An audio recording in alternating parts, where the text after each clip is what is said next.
స్పష్టంగా తెలియజేస్తారు. ఈ అంశానికి పార్టిసిపేట్ చేస్తున్నారు కల్నల్ పరమేశ్వర్ గారు, పెద్దిరెడ్డి రవికిరణ్ గారు, అలాగే వెంకట్ ప్రసాద్, షేక్ బాజీ గారు, అబ్దుల్ గఫూర్ గారు. నమస్తే అండి.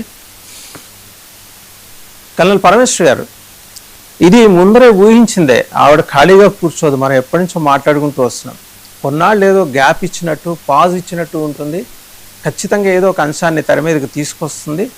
ఈరోజు ఆది హత్య వెనకాల భారతదేశం ఉందని విషయాన్ని ఆవిడ చెప్పకుండా చెప్పే ప్రయత్నం చేయటం, దానికి సంబంధించి బంగ్లాదేశ్లో ప్రొటెస్టులు క్యారీ అవుట్ అవటం మనం చూస్తూ ఉన్నాం ఆవిడకు వ్యతిరేకంగా. ఇదంతా ఆర్గనైజర్ అనేది స్పష్టంగా మనం మొదల నుంచి అంటున్నాం. డాట్స్ని కనెక్ట్ చేసుకుంటూ వెళ్తే అసలు విషయం బయటపడుతుంది. ఆది ఒక స్టూడెంట్ మూవ్మెంట్ లీడర్. అతన్ని చంపింది కరీం మసూద్ అలంగేరి హుస్సేన్. వాళ్ళు వెస్ట్ బెంగాల్ అరెస్ట్ చేశారు. ఈ విషయం మాకు ముందే తెలుసు, మీరు మాట్లాడకుండా ఉండండి అని చెప్పడంతో నేను మాట్లాడలేదని చెప్పేసి మమతా బెనర్జీ అంటాం. అంటే అమిత్ షా ఆవిడతో అన్నారట. ఆ విషయం ఈరోజు ప్రధానంగా ప్రస్తావన. ఆవిడ ఖాళీగా కూర్చోలేదు. గ్రేటర్ బంగ్లాదేశ్ ఒక నినాదాన్ని ఆవిడ భుజాలకు ఎత్తుకుంది. ఈరోజు ఎన్నికల్లో ఆవిడ గెలిచి ఉంటే ఖచ్చితంగా గ్రేటర్ బంగ్లాదేశ్ ఏర్పడటానికి కావాల్సిన మార్గం సుగమమయ్యేది. లోపల ఉన్న ఆ ఎగని అంతా కూడా ఆవిడ బయట పెట్టారు. ఏమంటారు? అస్లాం గారు, మీకు, మీ ప్యానలిస్ట్ కి, మీ ప్రేక్షకులకి నమస్కారం అండి. గుడ్ మార్నింగ్, శుభోదయం. ఈ మర్డర్ కేసు ఎప్పుడో ఒకప్పుడు బయటికి రావాల్సిందండి. ఎందుకంటే లాస్ట్ ఇయర్ ఆ మర్డర్ జరిగినప్పుడు, అతని మర్డర్ జరిగినప్పుడు జూలై అప్రైజింగ్ ఏదైతే జరిగిందో దాన్ని వాళ్ళు వేరు వేరు పేర్లతో కూడా పిలిచారు. వాళ్ళు జూలై మార్టైర్స్ అని కూడా వాళ్ళ దానిలో చనిపోయిన వాళ్ళని అనడం జరిగింది. దాని తర్వాత ఈయనని హాదీ మీద మర్డర్ అటెంప్ట్ జరిగినప్పుడు అంటే బేసికలీ ఐ థింక్ 12 డిసెంబర్ రోజు ఆయన పల్టన్ ఏరియాలో ఆయన్ని తల్లో హెడ్ షాట్స్ కొడితే దాని తర్వాత సింగపూర్ కి షిఫ్ట్ చేశారు. దాని తర్వాత ఆయన బతకలేదు. ఇవన్నీ తెలిసింది పబ్లిక్ డొమైన్ లో ఉన్న. ఇటు వచ్చి అప్పటి నుంచి మొహమ్మద్ యూనుస్ ఎవరైతే యాంటీ ఇండియా ర్యాంట్ మీద వచ్చి మనం అంటాం ఆయన సిఐ ఇంప్లాంట్ అని, he looks like is anti India rant తో ఎవరైతే వచ్చారో ఆయన రెగ్యులర్ గా ఇండియాని బ్లేమ్ చేయడము, ఇండియా డినై చేయడం, మా ల్యాండ్ మేము neighbouring countries, friendly countries like Bangladesh ని మేము యూజ్ చేయనియము, క్రెడిబుల్ ప్రూఫ్ ఉంటే ఇవ్వండి, మేము యాక్షన్ తీసుకుంటామని కూడా అనడం జరిగింది గవర్నమెంట్. దానిలోనే మీరు ఇప్పుడు చూసారంటే there have been couple of arrest. ఏంటంటే వాళ్ళ ఇద్దరు ఎవరినో ఎవరు వాళ్ళ పేర్లు సరిగా గుర్తు రావట్లేదు నాకు. బట్ దెన్ కరీం మసూద్ అలంగీర్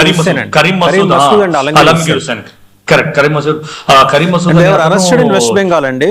మార్చి 7వ తారీఖు రీసెంట్లీ అరెస్ట్ అయ్యారు. సో వాళ్ళు కరీం మసూద్ అయితే ఐ థింక్ కరీం మసూద్ అనుకుంటాను. ఎస్, కరీం మసూద్ ఒక హిందూ ఎలియాస్ నేమ్, రాహుల్ అనే ఎలియాస్ నేమ్ తో తిరుగుతుండే. వాళ్ళు బేసికలీ బోర్డర్ ఏరియాస్ లో తిరిగి దాని తర్వాత ఛాన్స్ దొరికినప్పుడు బంగ్లాదేశ్ లోకి వెళ్ళిపోదామని అనుకున్నట్టు ఉన్నారని అలిగేషన్స్ వచ్చాయి. So that is one part of it. వాళ్ళని అరెస్ట్ చేయడం తోటి మనము క్రెడిబుల్ యాక్షన్ తీసుకుంటున్నాం. మన intent is not to shelter their murderers అనేసి, ఇంకో దేశంలో క్రైమ్ చేసే వాళ్ళని షెల్టర్ చేసే ఇంటెంట్ మంది కాదని చెప్పే ఒక మెసేజ్ ఇవ్వడం మన ఇంటెంట్ అని క్లియర్గా తెలుస్తుంది. That is one part of it.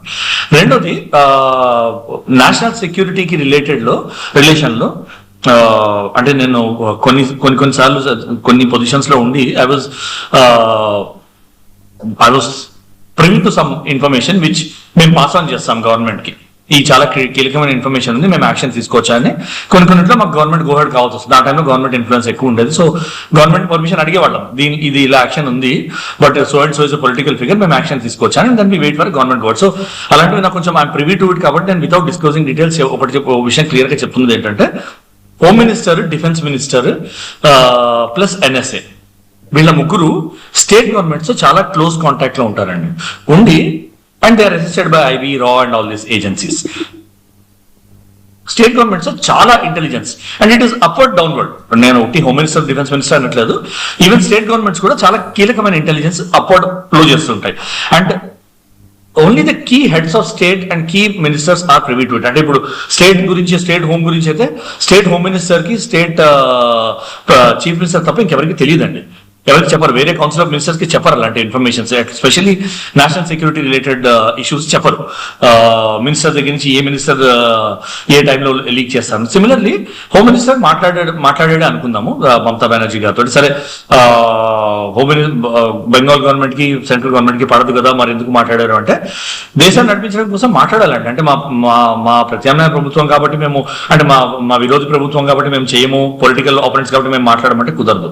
దేశ భద్రత కోసం అందరితో మాట్లాడాలి, అందరిని కలుపుకుని వెళ్ళాలి, అంత ఎఫర్ట్ చేయాలి. అది సెంట్రల్ గవర్నమెంటే కాదు, లోకల్ స్టేట్ గవర్నమెంట్ కూడా, whether it is BJP government, whether it is Congress government, whether it is Aam Aadmi Party government, ఎవరైనా కూడా చేయాలి. That has to be effort. Politics is separate, national security is separate, అదొక విషయం.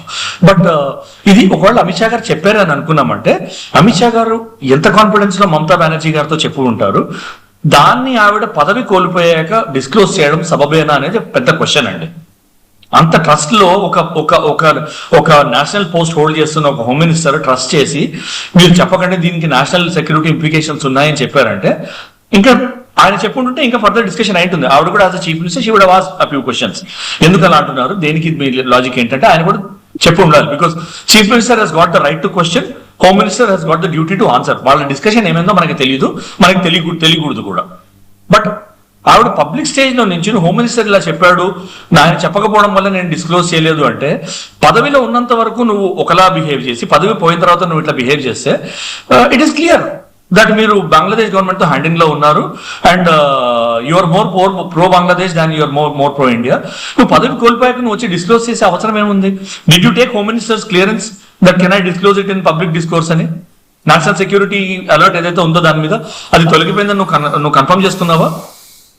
నేషనల్ సెక్యూరిటీ ఇంప్లికేషన్ ఉన్న ఒక మాట నువ్వు పబ్లిక్ డిస్కోర్స్ లో, ఒక పబ్లిక్ మీటింగ్ లో వచ్చి చెప్తే how careless can you be? And this very very irresponsible. I think 2 FIR అయ్యా ఆవిడకి against, and I condemn it very clearly. Because national సెక్యూరిటీకి ఇట్లాంటి కమెంట్స్ పానిక్ క్రియేట్ చేస్తాయండి అనవసరంగా పబ్లిక్ లో.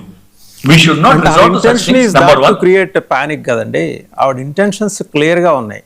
మీకు నాకు క్లారిటీ లేకపోవచ్చు కానీ ఆవిడ క్లారిటీ ఉంది. గ్రేటర్ బంగ్లాదేశ్ ఏర్పడకపోవటం పట్ల ఆవిడకున్న బాధని వ్యక్తం చేయడానికి అన్ని మార్గాల్ని ఆవిడ వెతుక్కుంటోంది, ఆ మార్గంలో నడుస్తుంది. మళ్ళీ మీ దగ్గరకు వస్తాను. ఒకసారి అబ్దుల్ గఫూర్ గారు, సిపిఎం సీనియర్ నాయకులు, మాజీ ఎమ్మెల్యే, వారి దగ్గరికి వెళ్దాం.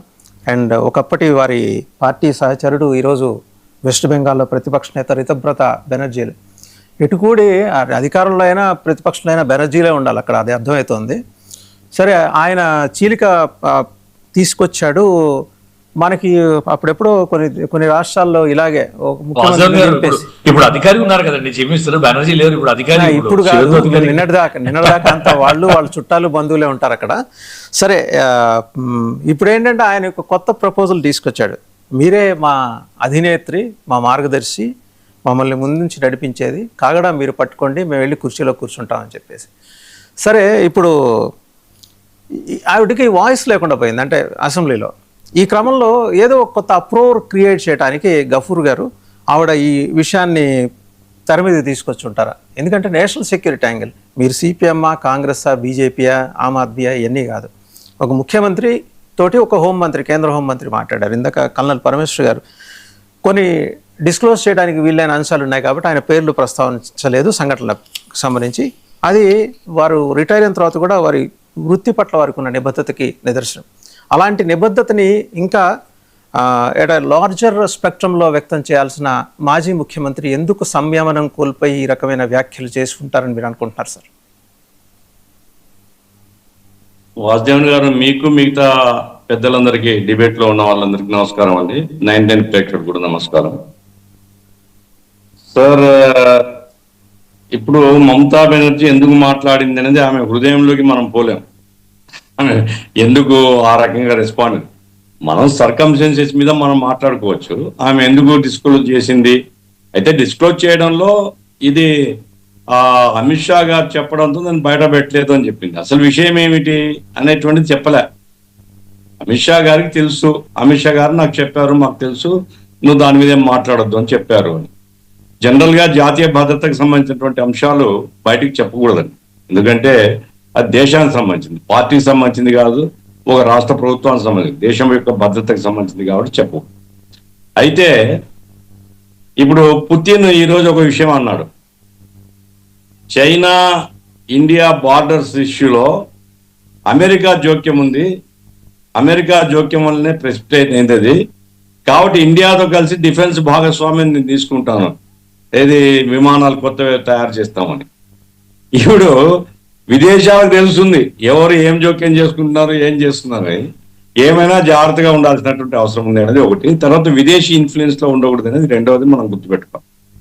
పోతే మమతా బెనర్జీ, నేనేం మమతా బెనర్జీ సమర్థకుడిని కాదు, మమతా బెనర్జీ పట్ల నాకేం సానుభూతి లేదు. అయితే మమతా బెనర్జీ పాలన, అభిషేక్ బెనర్జీని దగ్గర తీసిన తీరు, వారసునిగా ప్రకటించి ఆమె క్రమేపీ అతన్ని ముఖ్యమంత్రిగా ప్రమోట్ చేయాలనేటువంటి ఆ ప్రయత్నము బెంగాల్ ప్రజలు హర్షించలేదు. బెంగాల్ ప్రజలు తీవ్రమైన వ్యతిరేకత ఉంది. కాబట్టే బెంగాల్ ప్రజలు మొత్తం అవకాశం వచ్చింది, ఓట్లు వేశారు. ఆ రకంగా ఏంటంటే మమతా బెనర్జీ ఓడిపోయింది. ఆ తర్వాత మమతా బెనర్జీ వెంటబడుతున్నారు. ఇప్పుడు మమతా బెనర్జీ ఇప్పుడు ఎవరు అభిషేక్ బెనర్జీ ఎవరు అతన్ని వెంటబడి తరిమిన చిత్రాలు మీరు కూడా చూస్తుంటారు. ఎంతైనా మరి ఒక హృదయం ఆయన్ను ఒక పెద్ద పోస్టులోకి పంపించాలా అనుకునే ఆమె వాడిని తరిమి కొడుతుంటే గాయపడుతుంది కదా. ఇట్లాంటి ఏమేం గాయాలు ఉన్నాయో ఆమె ఆ గాయాల్లో నుంచి బయట మాట్లాడుతున్నటువంటి తీరిది. ఇప్పుడు హాది విషయం మనం అర్థం చేసుకుంటే ఆయనేమి ప్రో ఇండియన్ కాదండి. ఉస్మాన్ హానీనో ఇస్మాయిల్ హానీనో అతను ఉన్నాడు కదా, అతను not a pro Indian people. అతను యాంటీ ఇండియా బేస్తోనే అక్కడ ఎందుకంటే హసీనా ఇండియాతో సత్సంబంధాలు కోరుకునేది. హసీనా ప్రభుత్వానికి వ్యతిరేకంగా అతను ఈ మొత్తం ఈ ఏదైతే అప్సర్జ్ వచ్చిందో అందులో మెయిన్ రోల్ ఇతను స్టూడెంట్ మూవ్మెంట్ లో. కాబట్టి he's not a pro Indian, number 1. Number 2, మరి ఏది బెంగాల్ అంటే ఏది నెక్కు విడగొట్టి కలపడమా ఎన్నో మీ ఉద్దేశం నాకు అర్థం కాలేదు. ఎందుకంటే విశాల బెంగాల్ అనేటువంటి కాన్సెప్ట్ బంగ్లాదేశ్ బెంగాల్ కలవాలనే, లేకుంటే బెంగాల్లో ఉండేటువంటి అది సార్ మీరు చెప్పేది వినపడడం లేదు సార్, వాయిస్ లేదు, పీసీఆర్ వాయిస్ లేదండి మీది. మీ వాయిస్ రావట్లేదు. వాయిస్ రావట్లేదు, ఒకసారి చెక్ చేయండి పీసీఆర్. ఇప్పుడు వచ్చింది. ఓకేనండి. విశాల బెంగాల్ అనేది ఆవిడ ఆలోచన అండి. ఇదేదో తారిక్ రహమాన్కో లేకపోతే యూనస్ అహ్మద్ కో వచ్చింది కాదు, ఈవిడకి వచ్చిన ఆలోచనే వాళ్ళు జాగ్రత్తగా క్యారీ అవుట్ చేసుకుంటూ వస్తున్నారు. ఓకే ఇప్పుడు సరే, ఆమె ఆలోచనకి మనం ఇప్పుడు ఆమె మనసులో దూరి చూడలేము. ప్రజలు బుద్ధి చెప్పినారు కాబట్టి ఇప్పుడు అంత ప్రామినెంట్ పర్సన్ కాదు ఇప్పుడు. ఎందుకంటే రితిశేష్ బెనర్జీ ఒక అవకాశం అది. మా పార్టీలో చిన్న వయసులో అని రాజ్యసభకు పంపించారు. మా పార్టీలో పోస్ట్ రావాలంటే చాలా కష్టము, జీవితాంతం కష్టపడితేనే అట్లాంటి హైయెస్ట్ పోస్ట్ వస్తుంది. వారిని పంపిస్తే వాడు ఇప్పుడు బీజేపీతో కలిసి మమతా బెనర్జీ కాళ్ళు లాగేసినాడు. ఓకే, మాకు బీజేపీతో కలిసినాడా ఇంకోటి కలిసినాడా మాకెందుకు, మమతా బెనర్జీ కాళ్ళు అయితే లాగినాడు. సరే, ఏం జరుగుతుంది భవిష్యత్తు చూద్దాం. ఇప్పుడు బంగ్లాదేశ్ పాలిటిక్స్ లో ఇతని మర్డర్ అనేటువంటిది ఒక ప్రీ ప్లాన్డ్. అది ఈ Hadi murder it's a pre planned murder. ఎవరు చేశారు ఏమిటి, ఎందుకంటే జాతీయ భద్రత విషయాలు మనకేం అంత లోతుగా తెలియవు, వార్తాపత్రికల్లో తెలుస్తాయి మనకు. ఆయన కర్నల్ గా ఉన్నాడు కాబట్టి ఆయనకు ఏమైనా కొన్ని తెలిసి ఉంటాయి, లేదా ఆర్మీకి తెలిసి ఉంటాయి. ఏమైనప్పటికీ it is pre plan murder ఎవరు చేసి ఉంటారు అన్నప్పుడు, ఎవరైతే అధికారం కోసం కావాలనుకుంటారో, అధికారానికి ఇతను అడ్డుగా ఉన్నాడు అని భావించే వాళ్ళు ఎవరో చేసి ఉంటారు. ఏమైనప్పటికీ మరి మర్డర్ చేసిన వాడు ఇండియాలోకి వచ్చినాడంటే మమతా బెనర్జీ పాత్ర ఎంత ఉందో ఇండియన్ గవర్నమెంట్ యొక్క పాత్ర కూడా ఉంటుంది. ఇండియన్ గవర్నమెంట్ వాళ్ళు చూసి చూడనట్లు ఉండకపోతే, ఒక దేశంలో అగ్గిపెట్టినోడు లేదా వాడిని చంపినోడు వాడు మన దేశంలోకి రాలేడండి. మన ఇంటెలిజెన్స్ ఏజెన్సీస్ అంత వీక్గా ఏం లేవండి, ఎవడెక్కడున్నాడో కనిపెడుతుంటారు. అందులో ఇట్లాంటి ప్రామినెంట్ పర్సన్స్ ను ఇండియాలో ఉంటున్నాడంటే, ఇప్పుడు హసీనాను మనం ఆశ్రయం ఇచ్చినాం, అధికారయుతంగానే ఆశ్రయం ఇచ్చాం మనం. వాళ్ళు ఏం చెప్పినా మనమే అప్పచెప్పడం లేదు. అట్లాగే మర్డర్ చేసిన వాళ్ళను ఏదో రకమైనటువంటి ఒక లైజాన్ ఉంటేనో, ఒక రకమైనటువంటి సానుభూతి ఉంటేనో, లేదా ఏం జరుగుతాయో డెవలప్మెంట్స్ అనేటువంటి ఒక అబ్జర్వేషన్ లో ఉంటేనే తప్ప, మమతా బెనర్జీ అనుకుంటే వాళ్ళు ఇక్కడ ఉండలేరండి. మమతా బెనర్జీకి తెలియకుండానే సెంట్రలైజేషన్స్ గాల్లో లేపుకొని పోతారు. అదేమే భారతదేశ భద్రత అంత సులభంగా లేదు. ఒక ముఖ్యమంత్రినో ఒక మంత్రినో అడ్డుకున్నంత మాత్రాన భారతదేశ భద్రతకు ప్రమాదం ఉందంటే కేంద్ర ప్రభుత్వం ఎవరైనా ఉండని అధికారంలో కేంద్ర ప్రభుత్వం సులభంగా వదలదు. కాబట్టి వాళ్ళ మధ్యలో ఏముంది ఏం జరిగినా మనకు తెలియదు. కానీ ఏమైనప్పటికీ అది ప్రీ ప్లాన్ మర్డరు. చాలా పెద్ద అప్సెట్. మీరు చూశారో లేదో, అంత్యక్రియలకు లక్షల మంది జనం పాల్గొన్నారు. అది టర్న్ అయింది ఎవరికి? బిఎన్ఎస్ కు అనుకూలంగా. కాబట్టి బంగ్లాదేశ్ యొక్క రాజకీయాల్లో ఈ మర్డర్ ఒక కీలకమైనటువంటి పాత్ర వహించింది. ఆ మర్డర్ వెనకాల ఎవరున్నారు, ఆ మర్డర్ చేసినటువంటి వాడు బెంగాల్ ఎందుకున్నాడని it has to come public లోకి రావాల్సినటువంటి అవసరం ఉంది. ఏమైనప్పటికీ మమతా బెనర్జీ రాజకీయాల్లో ఆమె దుందుడుతనం, అరాజకత్వం, మేనల్ని అన్ని విధాలా ప్రోత్సహించడం, అవినీతి, అన్ని పోస్టులు తమకే అనేటువంటి పద్ధతి, సిట్స్ లో కుంభకోణాలు, ఆ కేజీఆర్ హాస్పిటల్లో జరిగిన ఘోరం, ఇవన్నీ కూడా ప్రజల్లో పేరుకుపోతున్న అసంతృప్తి యొక్క ఫలితంగా ఈ రోజు మమతా బెనర్జీని ఆమెను ఎమ్మెల్యేగానే ఓడించడం కాదు, అసలు ఆ పార్టీని చిత్తుగా ఓడించడం వెనకాల ఇదంతా ఉన్నాయి. ఏమైనప్పటికీ బెంగాల్ రాజకీయాలు ఇంకొంత కాలం చూస్తే తప్ప కుదుటపడవు. అయితే ఒక దేశంలో హత్య చేసిన వాడిని ఈ దేశంలో పెట్టుకోవడం కరెక్ట్ అంటే కరెక్ట్ కాదు. అది ఎవరి పాత్ర ఏమిటనేది నేను చెప్పలేను. ఎందుకంటే నేను కేంద్ర పాత్ర ఉందా లేదా నాకు తెలియని దాన్ని నేను ఆరోపణ చేయలేను. అయితే కేంద్రానికి తెలియకుండా మాత్రం జరగదు అన్నంత వరకు నా అనుభవం చెప్తుంది. ఇది నేను చెప్పగలిగేది వాస్తవంగా. క్వశ్చనబుల్ ఇంటిగ్రిటీ ఉన్న ఒక చీఫ్ మినిస్టర్ మమతా బెనర్జీ అనే విషయం ఇప్పుడు స్పష్టమైపోయింది. ఇప్పుడు హోంమంత్రి ముఖ్యమంత్రిని కాన్ఫిడెన్స్లోకి తీసుకుని చెప్పిన అంశాన్ని క్యాబినెట్ సహచరులకి తెలియచేయకూడదనే ఒక నిబద్ధత ఎప్పటి నుంచో నాకు అనుచానంగా వస్తున్న ఒక సంప్రదాయాన్ని కాదని ఆవిడ ఈరోజు పదవి దిగిపోయిన తర్వాత అల్లర్లు క్రియేట్ చేయడానికి రెండు చోట్ల, అటు బంగ్లాదేశ్లోను ఇటు వెస్ట్ బెంగాల్లోనూ అల్లర్లు క్రియేట్ చేయడానికి ఆవిడ చేసిన ఈ ప్రయత్నం చాలా డెస్పరేట్ ఉమెన్ లాగా కనిపిస్తుంది ఆవిడ. అంటే ఎలాగైనా మరి ఇంకొక నెల రోజుల్లో మళ్ళీ ఎన్నికలు జరిపించేసి మళ్ళీ ముఖ్యమంత్రి అయ్యి తర్వాత రెండింటిని ఇప్పుడు వీళ్ళు కడుతున్న ఏదో కంచెలు కడుతున్నారు కదా, అవన్నీ కూల్చేసి రెండూ కలిపి బంగ్లాదేశ్ ఏర్పాటు చేసి తాను ప్రెసిడెంటో, తారిక్ రహమాన్ నువ్వు కొన్నాళ్ళు ఒక 1 year నువ్వు ఉండు, తర్వాత ఆయన ఉంటాడు, యూనస్ మహమ్మద్ ఒక 1 year ఉంటాడు. ఎందుకంత ఆవిడ క్రోధం? ఈ జరగని పనే, కానీ ఆవిడ ఆలోచన అలా ఉంది సార్. ఆమె ఢిల్లీకి వస్తుందంట. ఈ రోజు పత్రికల్లో చూసాను నేను, పార్లమెంట్ పోటీ చేస్తుందంట, ఢిల్లీకి వస్తుంది. అంటే ఢిల్లీని కూడా కలిపేస్తుంది రేపు బంగ్లాదేశ్ పవర్ అండి, రేపు ఢిల్లీని కూడా కలిపేస్తుంది బంగ్లాదేశ్ లో. రవికిరణ్ గారు ఏమైనా జాతీయ భద్రతకు సంబంధించిన విషయం, ముఖ్యమంత్రిగా పనిచేసినప్పుడు రోజుల్లో ఉండే విషయం ఆమె బయట పెట్టడం తప్పు. అంతవరకు రవికిరణ్ తప్పదు సార్. వాసుదేవన్ గారు, ముందుగా మీకు తోటి ప్యానలిస్ట్ కి 9 టీవీ వీక్షకులందరికీ శుభోదయం అండి. ఇప్పుడు మమతా బెనర్జీ గారి ప్రభుత్వం పడిపోయి ఎన్నికల్లో చిత్తుగా ఓడిపోయిన రోజు నుంచి మే 4వ తారీఖు నుంచి ఈ రోజు వరకు చూస్తున్నాం మనం. ఆ రాష్ట్ర ప్రజల్లో మమతా బెనర్జీ పైన, వారి పార్టీ నేతల పైన ఏ రకమైనటువంటి కోపాన్ని ప్రదర్శిస్తున్నారు. మమతా బెనర్జీ ఆఖరికి కోర్టుకి వెళ్ళినా సరే, ఒక లాయర్ గా కోర్టుకి వెళ్ళినా సరే చోర్ చోర్ చోర్, దొంగ దొంగ దొంగ అంటున్నారు. వాళ్ళ పార్టీ ఎంపీలు ఇది మొయిత్ర లాంటి ఏరోప్లేన్ లో వెళ్తున్నా సరే, ఏరోప్లేన్ లో సాటి ప్రయాణికులు కూడా దొంగ దొంగ దొంగ అంటున్నారు. ఆ రాష్ట్ర ప్రజలు, ఆ రాష్ట్రంలో అపోజిషన్ గా ఉన్న సిపిఎం కాంగ్రెస్ పార్టీలు కూడా భారతీయ జనతా పార్టీకి ధన్యవాదాలు తెలియజేసుకుంటున్నారు. ఎందుకంటే దశాబ్ద పైచులుగా సిపిఎం పార్టీ, కాంగ్రెస్ పార్టీ యొక్క ఆఫీసు కార్యాలయాల్ని మమతా బెనర్జీ టిఎంసి గూండాలు బలవంతంగా లాక్కొని వాళ్ళని తరిమేసి టిఎంసి జెండాలు పెట్టుకున్నారు.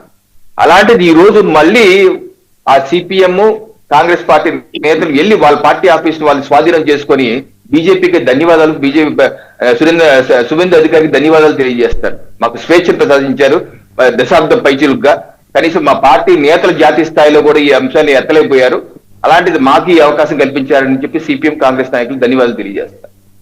అలాగే అభిషేక్ బెనర్జీ, అతను ఏ రకమైనటువంటి అరాచకవాది, ఎలక్షన్ టైంలో కూడా మనం చూసాం ఏ రకంగా అతను ప్రజలకు వార్నింగ్ వేసాం, నాకు ఓటైపోతే ఆ తర్వాత గతంలో ఏదో 2021లో ఏదో వదిలేశారు మిమ్మల్ని, ఈసారి వెతికి వెతికి మరి కొడతానట్టుగా అతను చేసినటువంటి వ్యాఖ్యలు ఇవన్నీ ఏంటంటే ఒక పెద్ద వ్యతిరేకత వచ్చి మమతా బెనర్జీ టీఎంసీ పార్టీకి వాళ్ళ యొక్క అస్తిత్వానికి ప్రశ్నార్థకంగా అయిపోయింది.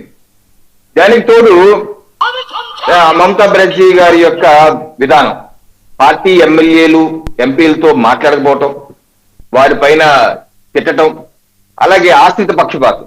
అభిషేక్ బెనర్జీ, కళ్యాణ్ బెనర్జీ, ఇందాక మీరు అన్నారు బెనర్జీలే ఉంటారా అని, అందరూ ఆ బెనర్జీలే. ఆ కళ్యాణ్ బెనర్జీ మీద వాళ్ళ సాటి మహిళా ఎంపీ లోక్సభ స్పీకర్ కి ఫిర్యాదు చేశారు. ఏంటో తెలుసా, నన్ను కళ్యాణ్ బెనర్జీ లైంగికంగా వేధిస్తున్నారు, మా పైన అనేకమైనటువంటి జుగుప్సాకరం వ్యాఖ్యలు వేస్తున్నారు, సభలోనే మమ్మల్ని రక్షించండి అని చెప్పి కంప్లైంట్ కూడా ఇచ్చారు.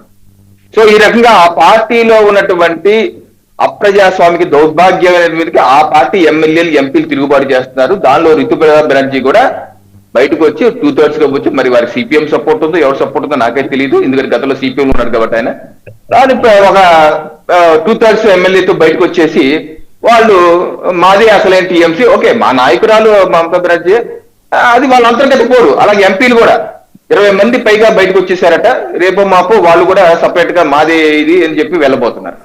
సో ఈ రకంగా పార్టీ కూడా విచ్ఛిన్నమైపోయిన పరిస్థితి. దీనికి ఏంటి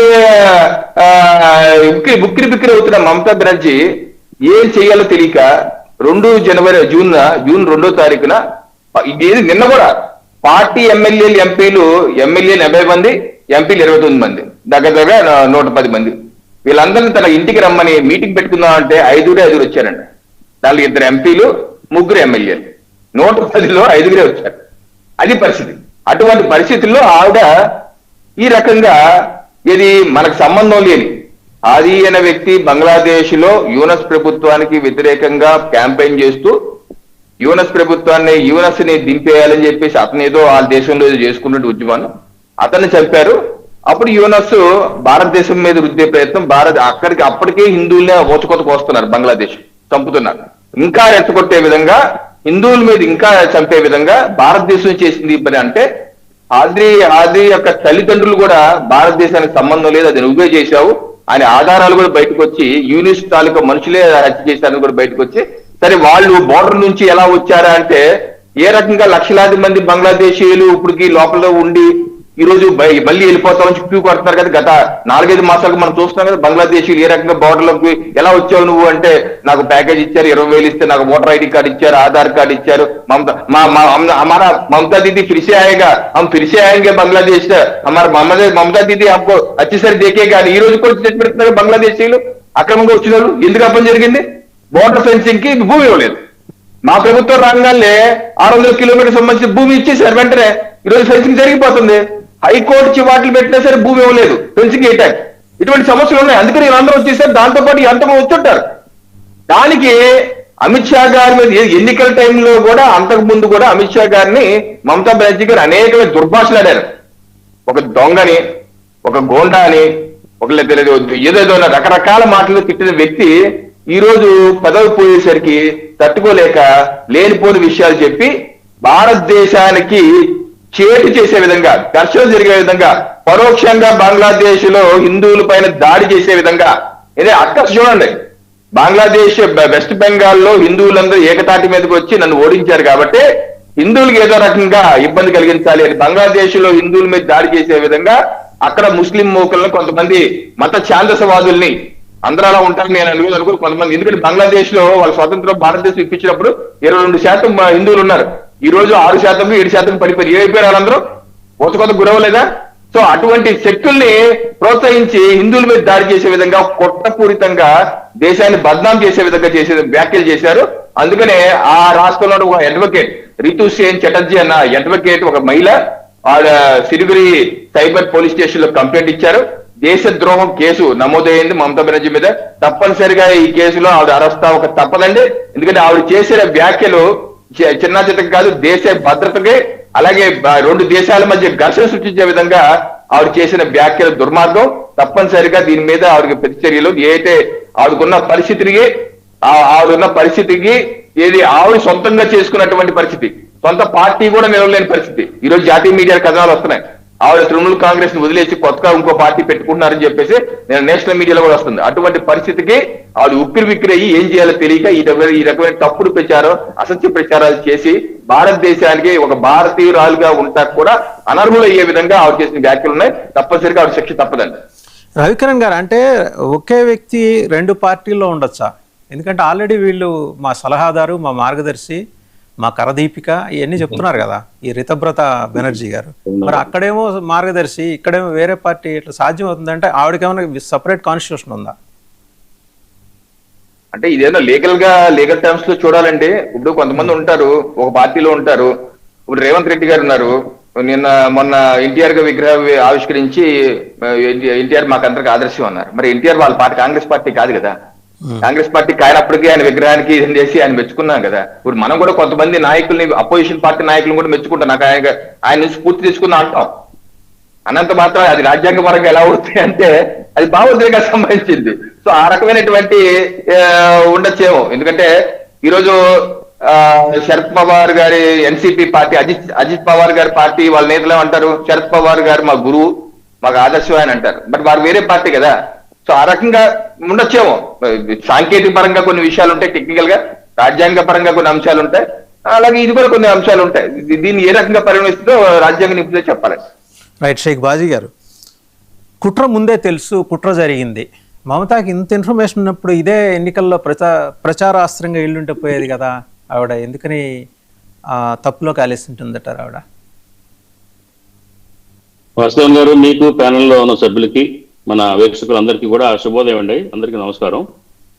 ఇప్పుడు షరీఫ్ ఉస్మాన్ హాదీ ముందు అతను ఒక ఇన్కిలాబ్ మంచ్ అనే దానికి అతను ఒక అధ్యక్షుడు ఉన్నాడు. అతను మరి బంగ్లాదేశ్ ఢాకాలో ఉన్న ఒక మసీదు, ఏదైతే పల్టాన్ అనే ప్రాంతంలో ఉన్న మసీదు నుంచి బయటకు వస్తుండగా వీళ్ళు కాల్పులు జరిపారు. ఈ కాల్పులు జరిపిన వ్యక్తుల్లో ప్రధానంగా అతను ఫజల్ అనే వ్యక్తి, మరి ప్రధానంగా ఇతను ఒక రాజకీయ పార్టీతో సంబంధాలు ఉన్న వ్యక్తిగా మరి అక్కడ పోలీస్ ఇన్వెస్టిగేషన్స్ లో తేలింది. అతను ఏంటంటే ముందుగా ఈ హాదీ కదలికల్ని, అతను మసీదులో వెళ్ళటాలు, ఇవన్నిటిని ఇంకొక మూడో వ్యక్తి రూబెల్, ఎవరంటే రూబెల్ అనే ఒక వ్యక్తి సమాచారం ఇచ్చాడు. ఆ మూడో వ్యక్తిని కూడా బంగ్లాదేశ్ పోలీసులు అరెస్ట్ చేశారు. ఇది నేపథ్యం. అయితే ఏంటంటే ఈ అతను మర్డర్ చేసిన తర్వాత వీళ్ళు మరి మేఘాలయ బోర్డర్ నుంచి పారిపోయి ఇండియాలోకి వచ్చినట్టు అక్కడ పోలీసులు, ఎస్టీఎఫ్ ఫోర్సెస్ అరెస్ట్ చేసి ఇవాళ పరిస్థితి ఏంటంటే అక్కడ కోర్టులో హాజరుపడటం, ఎన్ఐఏ వాళ్ళ కస్టడీలోకి తీసుకొని ఇక్కడ ఇండియాలో జరుగుతున్న, నేను ఎందుకంటే ఈ కంటెస్ట్ చెప్తున్నాను, ఇండియా బంగ్లాదేశ్ యొక్క సంఘర్షణలు కూడా మన సబ్జెక్ట్లో ఒక భాగం. ఇవాళ భారత్లో ఈ ఇద్దరు నిందితుల్ని మీద జరుగుతుంది ఏంటంటే దర్యాప్తు, ఇంటరాగేషన్ చేస్తున్నారు. ఎవరి ప్రోద్బలంతో మీరు ఇండియాలోకి దూరారు, మీకు ఇండియాలో ఎవరైనా సహాయం చేసేవాళ్ళు ఉన్నారా, అక్రమ చొరబాటు అనే కేసు మీద మాత్రమే ఎన్ఐఏ వీళ్ళ మీద దర్యాప్తు జరుగుతూ ఉంది. బంగ్లాదేశ్ లో మర్డర్ కేసు మీద దర్యాప్తు జరుగుతుంది. బంగ్లాదేశ్ కోర్టుల్లో వీళ్ళ మీద మర్డర్ కేసు మీద జరుగుతుంది. ఇండియాలో వీళ్ళు అక్రమంగా చొరబడి వీళ్ళు ఇండియాలో ఎవరు ఆశ్రయం ఇచ్చారు, మీకు ఫండింగ్ ఎవరు చేశారు అనే కోణంలో ఇండియాలో ఇక్కడ దర్యాప్తు జరుగుతుందండి. ఈ మధ్యలో ఏంటంటే మరి నిన్న జూన్ 2వ తారీఖున మరి ధర్మతలాలో, కలకత్తాలో ఎక్స్ప్లేడ్ అనే ఒక ఫేమస్ ప్లేస్ ఉందండి, ధర్మతల అంటారు దాన్ని. ఆ ప్లేస్ లో మమతా బెనర్జీ 2వ తేదీన, నిన్న కాక మొన్న 2వ తేదీన ఆవిడ ఒక ర్యాలీలో పాల్గొన్నారు. ర్యాలీలో పాల్గొంటూ ఈ బాంబు పేల్చాడు ఆవిడ.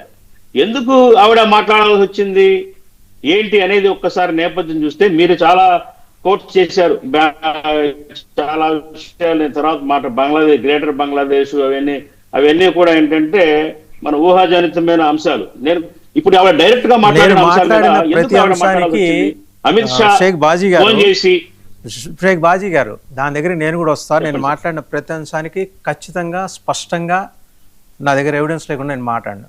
గ్రేటర్ బంగ్లాదేశ్ అనేది ఆవిడ ఆలోచన కాదు. ఆవిడ she wants to achieve that. దానికోసం డీప్ స్టేట్ పనిచేస్తుంది, దానికోసం చైనా పనిచేస్తుంది. మనం వేరే రోజు మన ప్యానెల్లో కూర్చుందాం, మళ్ళీ మాట్లాడుకుందాం సార్. డెఫినెట్ గా I'm ready to discuss on that subject. నేను ఊహాజనిత అంశాలు ఏంటంటే ఇవాళ మమతా బెనర్జీ అమిత్ షా పేరు ప్రస్తావించడం, అట్లాగే ఆ మర్డర్ జరిగిన అంశాన్ని ముందే తెలుసని మాట్లాడటం, అవి రివీల్ చేయొద్దు, చెప్పొద్దు, బంగ్లాదేశ్ భారత్ సంబంధాల్లో ఉద్రిక్తతలు ఏర్పడతాయి అని అమిత్ షా గారు సూచించినట్టు ఆవిడ మాట్లాడటం అనే అంశం మీద నేను కన్ఫ్యూన్ అవుతాను.